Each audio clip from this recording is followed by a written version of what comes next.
Hablamos hace pocos días de los enanos de los mitos nórdicos. Sí, y hoy hablaremos de nuevo.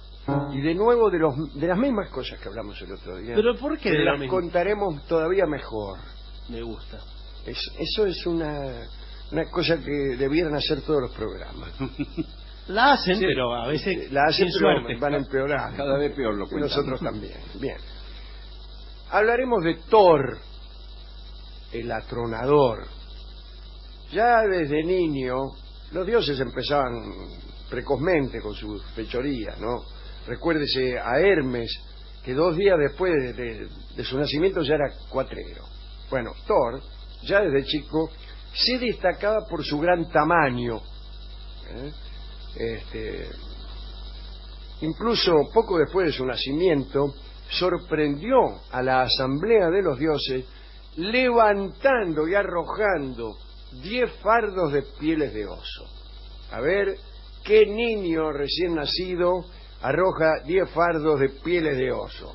Bueno, únicamente Thor. Sí. Una vez que hubo alcanzado su pleno crecimiento y la edad de la sensatez, es decir, calculo yo después de muerto, sí. Thor fue admitido en el Asgard, que era el lugar donde vivían los dioses nórdicos. Allí pasó a ocupar uno de los 12 lugares en la gran sala de los juicios.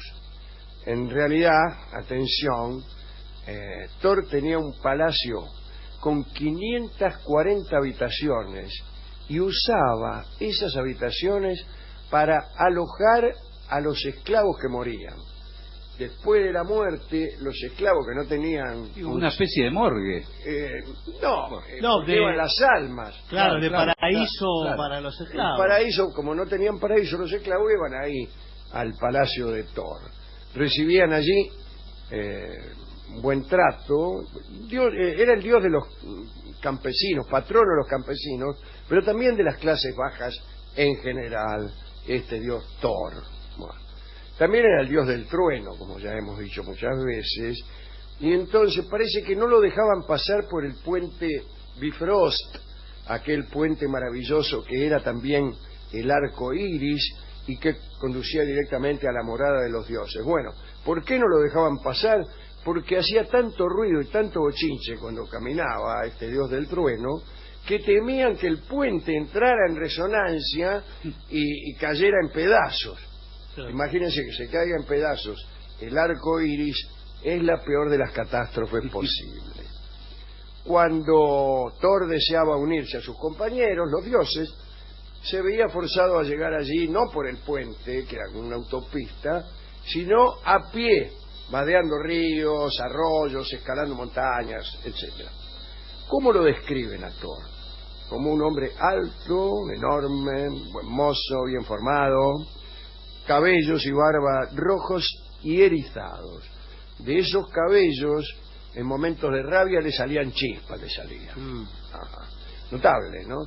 Se ahorraba toda una descripción de su propio estado de ánimo.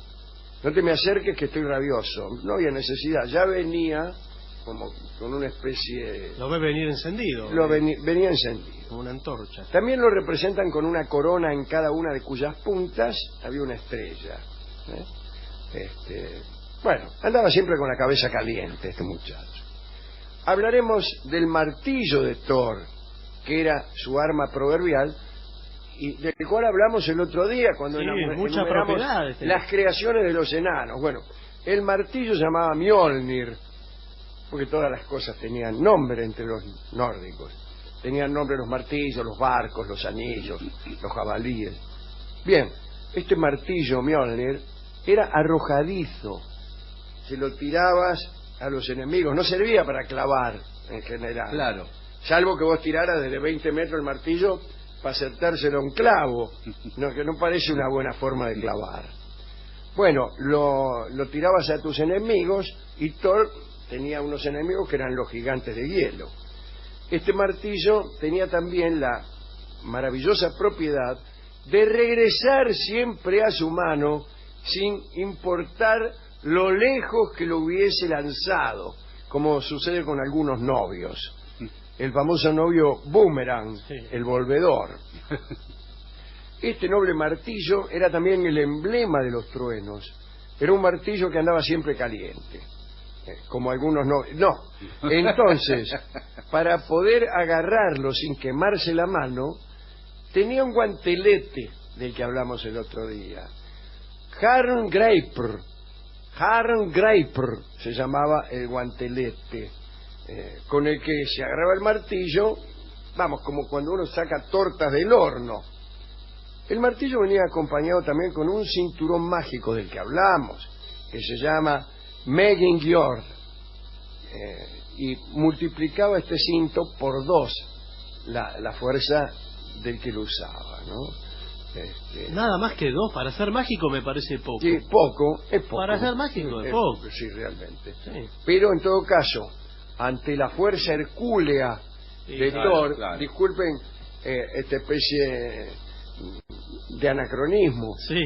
Y de confusión de los mitos, ya que estamos en mitos nórdicos y usamos la palabra hercúlea. Bien, el tipo se ponía el cinturón, tenía 2 veces más fuerza. Desde luego el martillo de Thor era considerado sagrado por la gente del norte, e incluso se hacían la señal del martillo, así como después se hicieron, cuando fueron cristianos, la señal de la cruz. Esto era, según parece, para ahuyentar influencias malignas. ¿Qué son las influencias malignas? Bueno, podría dar muchísimos ejemplos. Casi diría que no hay otras influencias que no sean las malignas. El mal con mayúsculas, sí, como claro. se lo conoce. El martillo también se usaba para clavar, o heterodoxia, unas estacas, que eran las estacas de los límites. Eso sacralizaba los límites. La estaca que vos clavabas con el martillo era sagrada. Estaba prohibido arrancar cualquier cosa que hubieras clavado con el martillo Mjolnir. En Suecia, Thor, tanto como Odín, que era el príncipe de los dioses, andaba con un sombrero de ala ancha, por lo que las nubes de tormenta en Suecia se conocen como el sombrero de Thor. Viene una tormenta y el sueco, en vez de decir, mirá, ahí viene una tormenta, dicen, ahí viene el sombrero de Thor. Tormenta se dice sombrero de Thor y así. Sin embargo, sombrero de Thor, si bien se mira, es una Kenningar, aquellas metáforas que no eran inventadas por un poeta, sino que eran de uso general y consagrado por los poetas.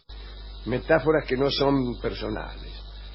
Bueno, andaba siempre Thor en un carro muy ruidoso y era en realidad no estaba tirado por caballos sino por chivos. Sí. Los 2 chivos se llamaban Tang Njostr. Bueno, ¿qué nombre le va a poner uno de los chivos, ¿no es cierto? Es muy común en Suecia. Claro, o le pones Tang Njostr o Pavoni.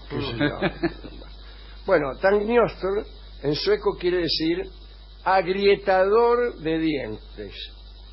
Y una palabra parecida, que es Tanngrisnir, quiere decir rechinador de dientes. Así que el filólogo en pantuflas inmediatamente conjeturará que tan es dientes. Sí, y así el sueco aparece como el idioma fácil que es. Tan es dientes y tormenta es sombrero de Thor.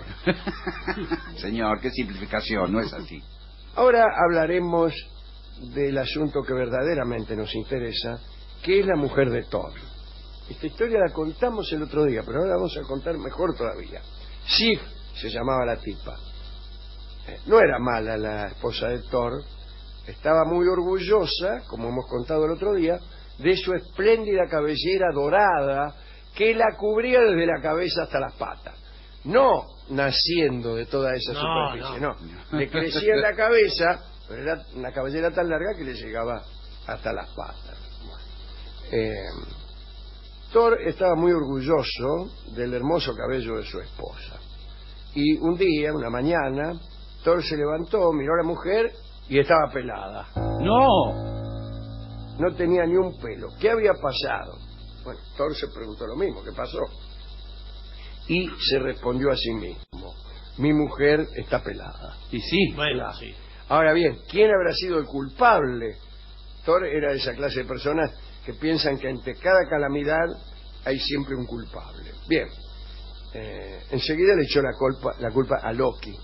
Loki era el malo, no el demonio, no el mal absoluto, pero sí un tipo travieso, insoportable. Bueno, dijo Thor, debe haber sido Loki. Pensó que Loki siempre se la pasaba haciendo bromas, tales como cortarle todos los pelos a una mujer, etcétera. Bueno, entonces agarró el martillo y dijo: lo voy a agarrar a Loki y lo voy a clavar en la pared. Digo yo.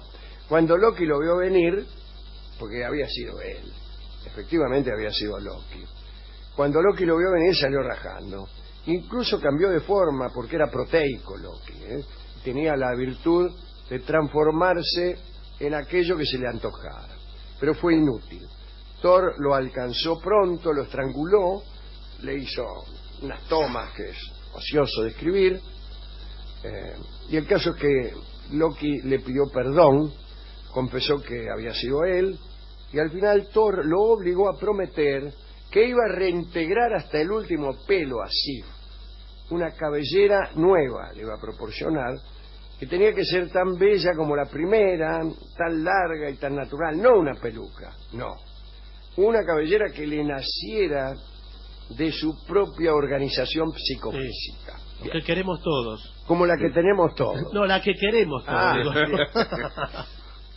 Thor lo dejó ir y le dijo: anda a traer el pelo, así que esto vuelva al estado interior inmediatamente, porque tampoco se trataba de esperar 6 años a que le creciera el pelo a la otra, ¿no? Entonces Loki se adentró en las entrañas de la tierra y fue donde los enanos. Claro. Ahí vamos a lo que contamos el otro día, Bueno, ¿no? contamos el otro día, estaba el enano Dvalin. No hablamos de un enano. No dijimos el nombre. No dijimos el nombre. Creo. Dvalin era un enano. Los enanos, ya se ha dicho, eran muy industriosos, eran los que inventaban casi todo. Y le dijo Loki a Dvalin: mirá, fabricame una cabellera así, así. Así como, dijo Dvalin, ¿no? Y también dice: fabricame unos regalos para Odín. No solo para Thor, para Odín, y también para Frey, dice que es la mujer de Odín, porque, bueno, qué sé yo, para quedar bien con todo. Fabricame algo que les pueda gustar. Muy bien, dijo el enano, y fabricó, así como aperitivo, la lanza llamada Gungnir, que nunca fallaba su objetivo. Inmediatamente después, para seguir entrando en calor,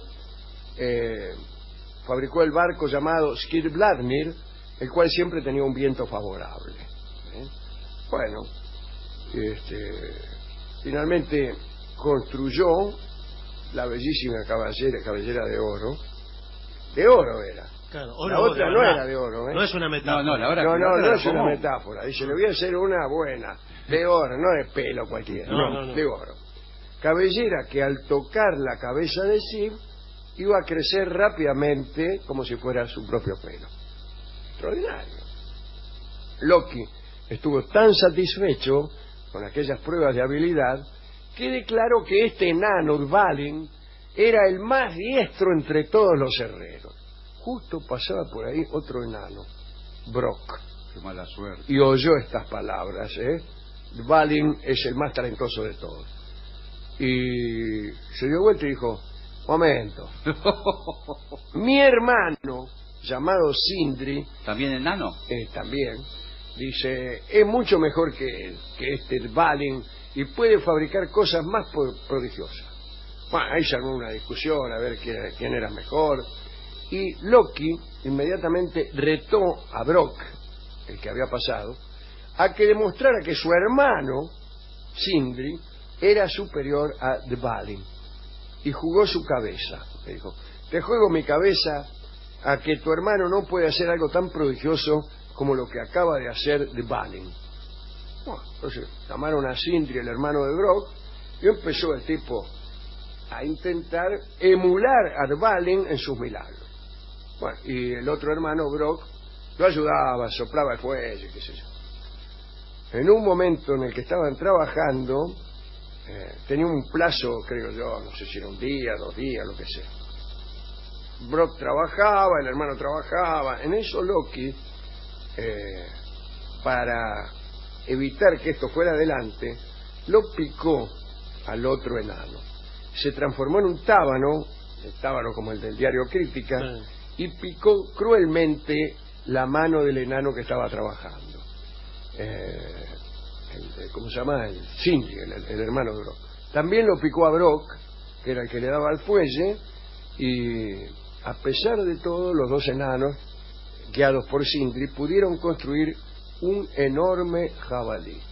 Y fue el primer milagro de estos dos participantes. Un jabalí salvaje llamado, como dijimos el otro día, Gulimbursti, que tenía cerdas doradas, tenía el poder de emitir luz y además de volar.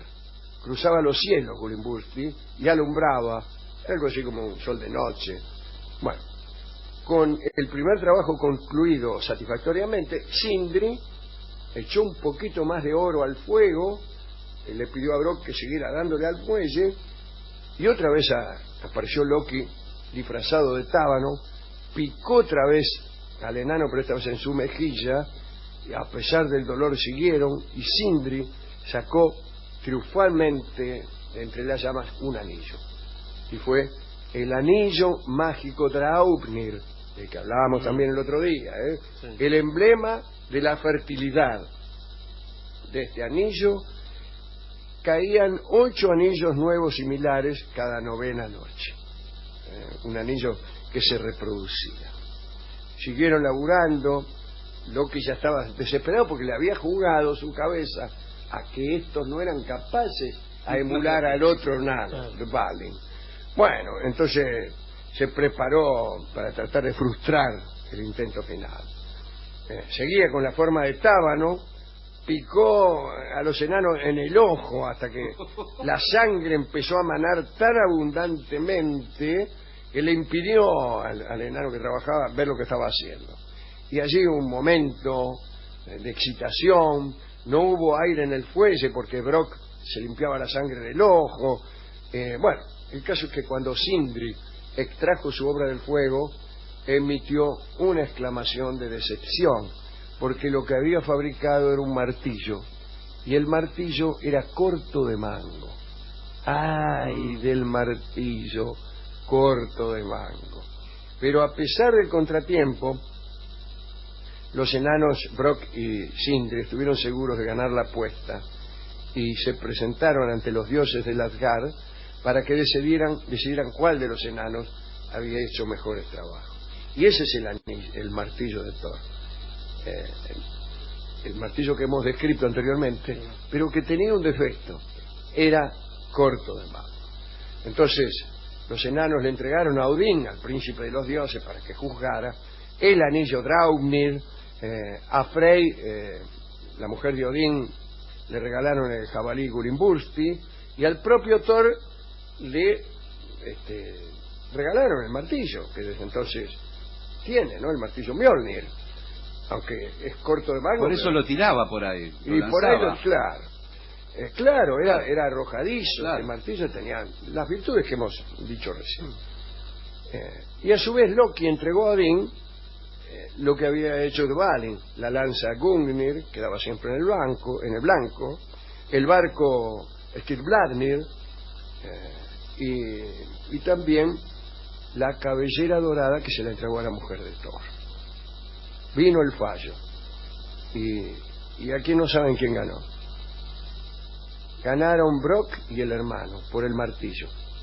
Mire. Sí, porque Odín consideró que ese martillo sería de un gran valor en la última lucha contra los gigantes del hielo, en el Ragnarok, en la lucha de los últimos días que hemos contado ya acá algunas veces. Loki había apostado la cabeza y perdió. Entonces salió rajando una vez más. Sin embargo, fue alcanzado por Thor, y lo trajo de vuelta y se lo entregó al enano Brock, diciendo que se cobrara. Perdido, sí. Y acá hay algo parecido a una libra de carne, o mejor todavía, al mercader de Venecia. Que el mercader de Venecia, en la obra El mercader de Venecia, Shylock creo que se llamaba Antonio o Antonino, el deudor, le presta una plata a un tipo y como garantía le exige 1 libra de su carne. Cuando llega el momento de cobrar, los jueces dicen, tenés razón, cobrate la libra de carne, pero ojo, que no se escape ni una gota de sangre, porque si no, pagarás con tu vida. Y Thor le dijo lo mismo a los enanos, que habían ganado la cabeza de Loki. Le dijo, la cabeza es tuya, pero no puedes hacerle ningún daño a su cuello. Entonces, bueno, como no se la podían cortar, o que sea, al final ya se sabe cómo son estas cosas, ¿no? Este fue el final, el maravilloso final de este episodio. A Loki, por algún tiempo, como castigo, le cosieron la boca, para que no pudiera hablar ni macanear, aunque sea por un tiempito, ¿no? Bueno, hay un montón de otras historias de los enanos, algunas de las cuales hemos contado, y de Loki también, ¿no? El malo, porque no era el mal supremo, no era que el mal lacaniano y mucho menos desde luego el mal cristiano, sino un mal redimible que no tenía pretensiones filosóficas. Siempre es preferible que el mal venga bajo la forma de un desliz, de haber cedido a una tentación, ¿no? El hombre que cede a una tentación y nos afana, por ejemplo, qué sé yo, un repollo, por ahí se arrepiente y lo devuelve. El hombre que en sí siente el peso filosófico del mal es malo para siempre y nunca pide perdón. Está siempre orgulloso de los repollos que se afana o de las cabezas que corta, ¿no? Así que líbrenos Dios de los malos incorruptibles. Prefiero los corruptibles porque a veces se arrepiente, ¿no? La naturaleza no da flores negras y probablemente los enanos de Asgard, que eran tan industriosos, se hayan complacido en la fabricación de cosas un poco contrarias al orden natural. Así que Flores Negras es un tango que ha de ser interpretada por un guitarrista también un poco contrario al orden natural, que es Juanjo Domínguez, ¿no? Una persona que no tiene menos de 30 dedos en cada mano.